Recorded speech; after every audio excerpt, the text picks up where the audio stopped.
বাজারে গিয়েছিলাম বন্ধুরা।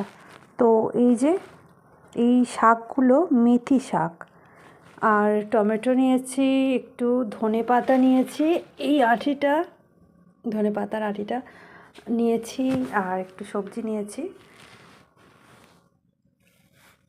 তো শাকটা একটু কেমন মতো হয়ে গেছে, কিন্তু মেথি শাক তো আমার বেশ ভালো লাগে।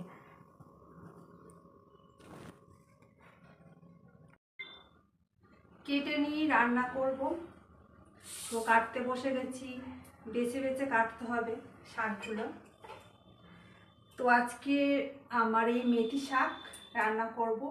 এটা চিংড়ি মাছ দিয়ে করলেও ভালো লাগে, আবার নিরামিষ যদি বড়ি দিয়ে রান্না করি তাও ভালো লাগবে। তো অনেকগুলো শাক আছে, বেছে বেছে কাটতে একটু তো সময় লাগবে। আর আজকে বাঁধাকপিটা একটু কম দামে পেয়েছি, এটা 20 টাকা পিস নিয়েছে, একটু কম হয়েছে, সবজির বাজারটা একটু কমেছে। তো সবাই কেমন আছো জানিও। তো সবাইকে শুভ দুপুরের অনেক শুভেচ্ছা। ভালো থেকো, সুস্থ থেকো। টাটা। আর আমি কেটে নিই সবজিটা।